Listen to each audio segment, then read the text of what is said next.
How's it going, everyone? And welcome back to the 11.10 edition of our Sleeper OP Champions and Builds. Our analysts have been hard at work digging up a bunch of new trends that have yet to catch fire. By jumping aboard these new champs and builds before they really take off, it gives you such an advantage on your opponents. When something is super strong but the enemy has never played against it, they'll be caught off guard in so many scenarios, leading to you coming out on top. Seeing we're about a week into the patch now, how's everyone liking the jungle changes? So far, the top meta champs have remained pretty stable, but with catch-up XP reintroduced, scaling junglers are finding a little more success now. Overall, I'd say I'm pretty neutral regarding the changes, but let us know down in the comments what your thoughts are. While you're down there, be sure to smash the subscribe button to stay up to date with all our future content, and with that said, let's jump into it. The first new build we need to discuss is a really insane one for Shen, consisting of a Redemption second. Full credit goes to Xpedu for the build, as he's a challenger Shen one-trick over in EU West who's pioneered the setup and is having so much success with it. Third item is generally Mikael's Blessing,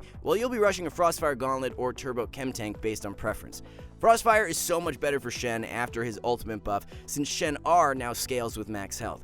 Frostfire Mythic passive gives you 100 bonus health per legendary item, which is so great. The idea behind the setup is that you'll hit a really quick mid-game spike as support items are so cheap and cost efficient. Both Redemption and Mikael's provide 20% bonus shield power, which provides Shen with a ludicrous shield on his ultimate. Let's not forget the Redemption and Mikael's actives provide such insane teamfight strength, as a multiple man Redemption heal can completely shift the momentum of a fight. So, to round it all out, a sample full build is Frostfire Gauntlet into Redemption second and Mikael's third.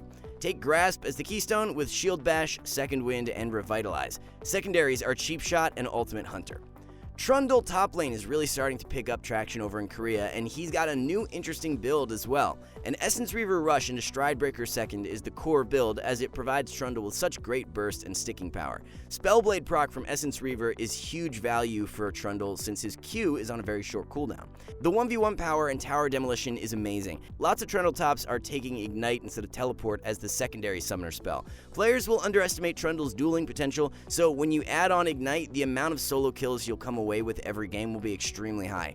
Meta picks like Darius and Set are actually really good matchups for Trundle, which makes him even more of a sleeper pick for the patch. Trundle tends to struggle a bit against Shen though, so it's a good idea to use your ban on him. The Shen W to block autos is very annoying for Trundle to deal with. So, for the complete build, rush an Essence Reaver into Stridebreaker second and Sterix third. For runes, take Grasp with Demolish, Second Wind, and Overgrowth.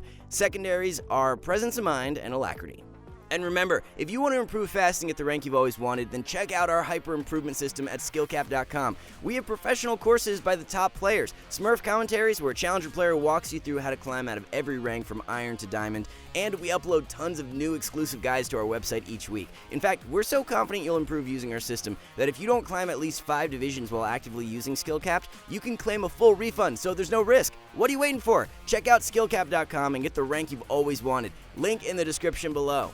It's no secret how broken Morgana Jungle has become after her buffs from a few patches back, but a new rune setup going around in high elo is very underrated.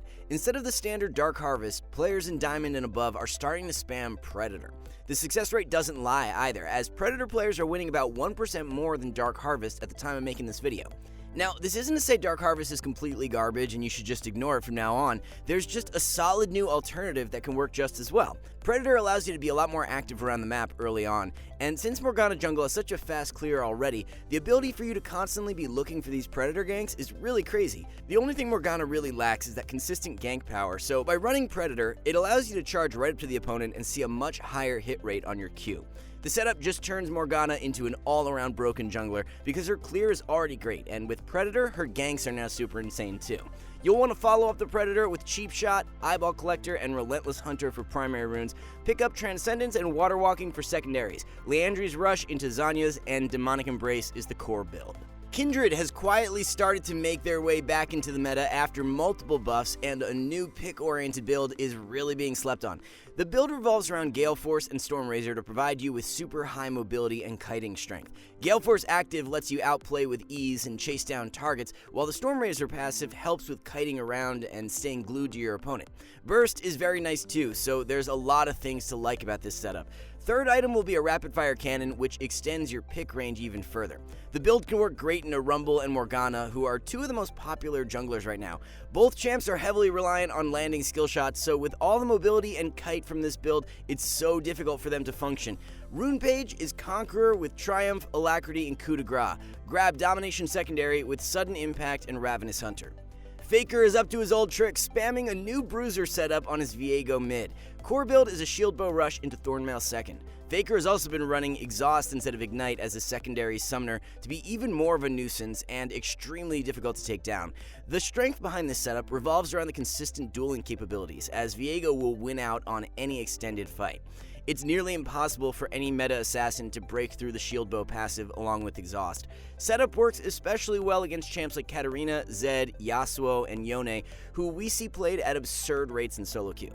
Wit's End is another underrated pickup for Viego that Faker has been running when against heavy AP compositions. Keep in mind, the item was just buffed to patch ago, so it's much stronger now. Instead of the Thornmail second, if you're up against an AP mid and jungle, then Wits can work perfectly. A sample full build against heavy AD consists of Thornmail second and Death's Dance third. Throw that Wit's End in there if you need a balance of magic resist for the enemy comp. Runes are Conqueror with Triumph, Alacrity, and Coup de Grace. Resolve works best for secondary, running Bone Plating and Revitalize.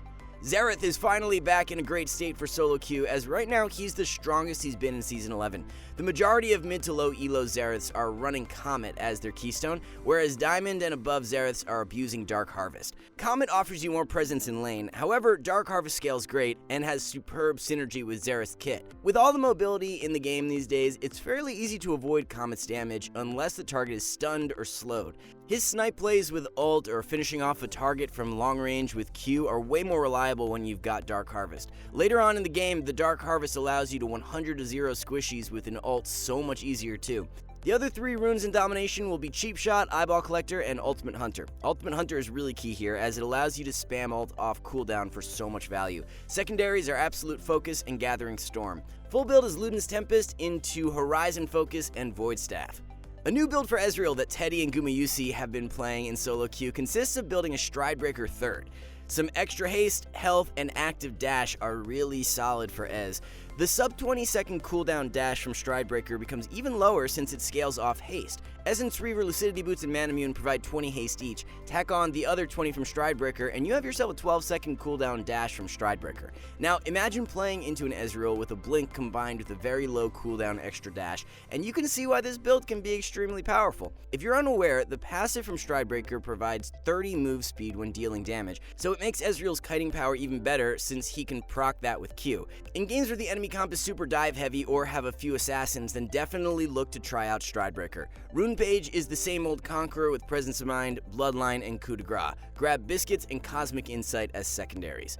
Kalista has been on the rise over the last few patches now, thanks to the Wit's End and Rageblade buffs. Second item Rageblade fits in great when against assassins or comps that lack a front line. Hurricane offers very little for you in 1v1 dueling scenarios, so if you're constantly being dove on in fights and need to be peeling back, Rageblade works so much better. A Wit's End third when up against lots of AP threats is great now. We're seeing a lot of Rumble, Morgana, and Elise in the jungle, so if the enemy has at least one more magic damage dealer, then Wits can shut them down really hard.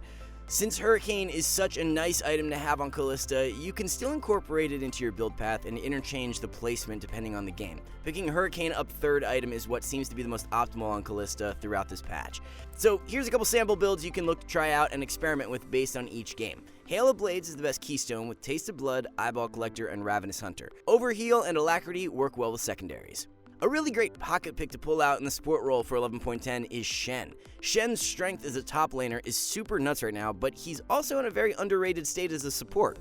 We wouldn't advise blind picking Shen as he's still got quite a few weaker matchups, but as a counter pick, he can thrive. Pick Shen into Blitz, Leona, or Nautilus, and you'll have a really great time. Shen W shuts down all three of these champions since they rely on autoing to proc their crowd control. If you jump on Leona and activate W, she can't stun you with Q. Same thing with Blitz. He can't activate his E knockup while inside Shen W. Not passive is the same thing, so you get the point. Shen E provides you with some really nice hard engage and gank assist, as an E flash combo is very deadly early on. At level 6, being able to impact the rest of the map with the global can be so influential. Build-wise, grab a Locket into Redemption and Mikhail's Blessing. If you're going for the max shield build here, very similar to the top lane build we covered, just that you'll swap Frostfire for Locket. Runes will be Aftershock with Shield Bash, Second Wind, and Overgrowth. Take Cheap Shot and Ultimate Hunter for secondaries. A support we haven't seen much of as recent that's really underrated with the buffed Shirelias is Annie. Upon item completion, the ability for Annie to run the enemy down for a point-and-click Tibbers engage is way too strong. There's literally no counterplay to this unless the enemy ADC takes Cleanse, so especially in the lower elos, Annie support works amazing now. The shield from Annie E synergizes perfectly with Shirelias too, since you'll be giving allies the passive move speed. The full build is Shirelias into Chemtech Putrefier and Zhonya's. You'll run Electrocute as the keystone for some nice all-in burst, and followed up with Cheap Shot, Eyeball Collector, and Relentless Hunter. Celerity and Scorch are the most optimal secondary runes. If you'd like to learn more about this Annie support pick and know exactly how to play it, check out our guide we just uploaded over on our new commentary channel. And remember, if you want to improve fast and get the rank you've always wanted, then check out SkillCapped.com, link in the description below. So that's going to wrap everything up for this one. Have fun with all these underrated champs and builds in 11.10. For more content like this in the future patches, be sure to drop a sub so you don't miss out. Thanks so much for watching. We'll catch y'all next time.